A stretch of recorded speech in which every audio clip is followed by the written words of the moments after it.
आ गई तो सब्बे रात, नहीं तो काली जुम्मेरात। पाकिस्तान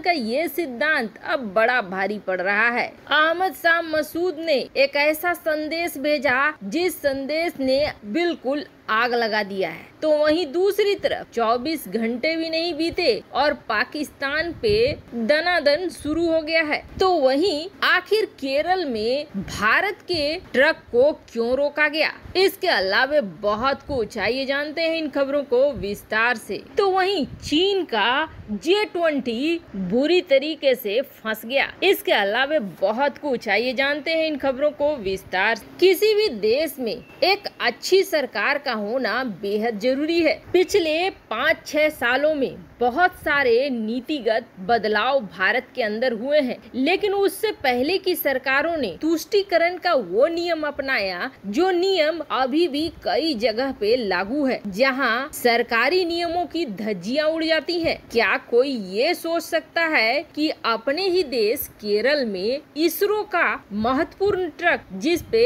महत्वपूर्ण मशीन हो उनको रोक दिया जाएगा और 10 लाख रुपए की मांग की जाएगी कि पहले 10 लाख रुपए दो तब हम आपके ट्रक को जाने देंगे, वो भी इसरो के ट्रक को। वैसे तो इसरो का ये ट्रक बिना 10 लाख रुपए दिए वहाँ से निकला, लेकिन इसके लिए चीफ मिनिस्टर तक को फोन करना पड़ा और वहाँ से फोर्स आई जिसने ये सब कुछ किया और रास्ते को खाली करवाया। और ये सब कुछ हुआ है केरल में नाका कुली नियम की वजह से। दरअसल ये नियम वैसे सरकारी तौर पर प्रतिबंधित है, लेकिन लोकल लीडर्स अपने फायदे के लिए इस नियम को अभी भी चला रहे हैं, जिसमें नियम ये है कि आप किसी सामान को ढुलवाने के लिए श्रमिकों को बुलाओ या न बुलाओ, भले आप ढुलाई खुद से कर लो, लेकिन आपको पैसे देने पड़ेंगे वहाँ के वर्कर को। आपने उन्हें काम नहीं दिया लेकिन पैसे आपको देने पड़ेंगे, मतलब कि ये मेरा एरिया है, हम यहाँ काम करेंगे, अगर आप नहीं भी करवाओगे तो भी आपको हमें पैसे देने होंगे। और इस घटना का शिकार बना भारत का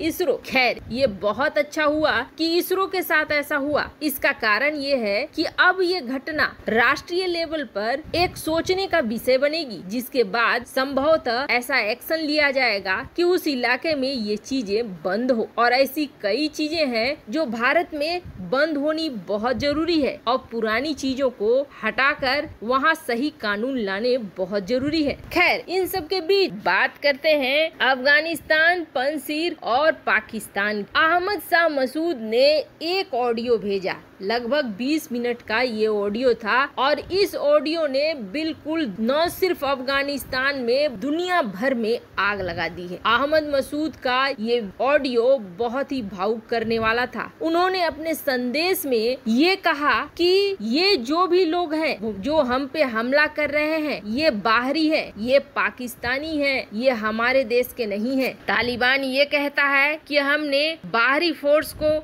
यहाँ से वापस भेज दिया, लेकिन सच्चाई ये है कि अब तालिबान चीन और पाकिस्तान के इशारे पर काम कर रहा है, उसकी सेना आ रही है, ये सब कुछ हो रहा है। और आप लोग चुप मत बैठिए, आप लोग उठिए, जो जहाँ है वहीं से जैसे भी कोशिश कर सकता है इस चीज को दुनिया भर में फैलाइए और दुनिया को विवश कीजिए कि हमारी बातों को सुने, हमारे लिए आगे बढ़े। उन्होंने अंतर्राष्ट्रीय कम्युनिटी से भी ये कहा कि हमारी मदद कीजिए, क्योंकि हम अकेले पंजशीर के लिए नहीं खड़े हैं, बल्कि हर उस आतंकवादी संगठन के लिए खड़े हैं जो अब इस क्षेत्र से बाकी दुनिया में फैलेगी। अहमद शाह मसूद ने साफ किया कि मैं अहमद शाह मसूद और अमरुल्लाह सालेह इस लड़ाई को अभी भी जारी रख रहे हैं और आगे भी जारी रखेंगे। खैर, इस संदेश का असर इतना ज्यादा हुआ कि अफगानिस्तान में काबुल से लेकर कई छोटे बड़े शहरों में पाकिस्तान को लेकर जहां बड़े विरोधी नारे लगे, तो वहीं तालिबान के खिलाफ भी लोग खड़े होने लगे। और सिर्फ अफगानिस्तान नहीं, बल्कि अमेरिका और विदेशों में जितने भी अफगानी लोग हैं वो सारे पाकिस्तान के खिलाफ और ISI के खिलाफ प्रदर्शन करने लगे, नारे लगाने लगे। इस वक्त ये हाल हो गया है कि पाकिस्तान बुरी तरीके से बदनाम हो गया है और दुनिया को अब पाकिस्तान की सच्चाई दिखने लगी है। अहमद शाह मसूद ने ये कहा कि हमसे जो लड़ रहे हैं वो तालिबान नहीं है, उनका तरीका हम लड़ने का जानते हैं। अब ये ड्रोन के हमले, हवाई हमले, ये सब कुछ पाकिस्तान कर रहा है। अहमद शाह मसूद की अपील का असर अब न सिर्फ अफगानिस्तान में जो भाग के गई थी वायुसेना उनके ऊपर हुआ है, बल्कि अंतर्राष्ट्रीय कम्युनिटी की तरफ भी हुआ है, जिसके बाद अब अफगानिस्तान में तालिबान के लिए मुश्किलें और भी खड़ी होंगी, क्योंकि ये विरोध अब धीरे धीरे कई कबीले ग्रुप को भी जन्म देगा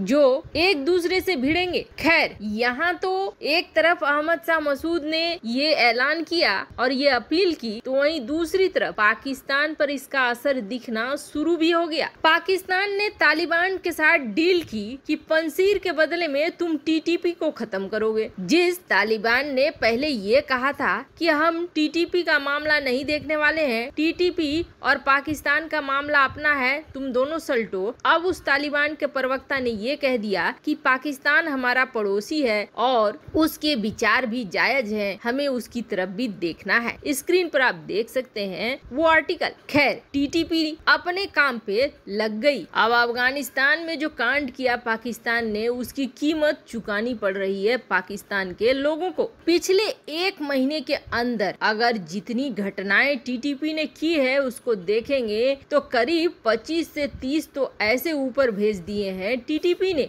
ये आधिकारिक आंकड़ा है। और 3 महीने की बात करेंगे तो 100 से ऊपर पाकिस्तानी ऊपर जा चुके हैं 20-30 हमलों में। अब हुआ ये कि लेटेस्ट में तो धमाल मचा दिया टीटीपी ने। अफगान बॉर्डर में खड़े थे बहुत सारे अफगानी जो घुसना चाहते थे पाकिस्तान के अंदर, लेकिन पाकिस्तान इसे रोक रहा था, जिसके बाद एक आत्मघाती हमला किया टीटीपी ने और जिसमें 25 पाकिस्तानी सैनिकों को ऊपर भेज दिया और आपको बता दें 50 घायल हो गए। ये कहना है टीटीपी का। हालांकि पाकिस्तान अपने आंकड़े बिल्कुल कम बताता है, 2-3 बताता है। पाकिस्तान की करनी ऐसे देख सकते हैं कि कारगिल लड़ाई में अपने खुद के सैनिकों की बॉडी नहीं ले जाना चाहता था और उन्हें अपना नहीं बताता था पाकिस्तान। वैसे आपको बता दें, पाकिस्तान के एक्सपर्ट पाकिस्तानी सरकार को ये कई बार कह चुके हैं कि इससे भी बड़े बड़े हमले होंगे। आ खेल रहा है पाकिस्तान अफगानिस्तान के अंदर और उसका शुरुआत हो चुका है। आगे और भी चीजें हैं जो होंगी, ये तो निश्चित है। ऐसा नहीं है कि तालिबान के प्रभाव में सेंट्रल एशिया के बाकी देश नहीं आएंगे, बाकी देश भी आएंगे, लेकिन सबसे पहले आएगा पाकिस्तान। वैसे आपको क्या लगता है, क्या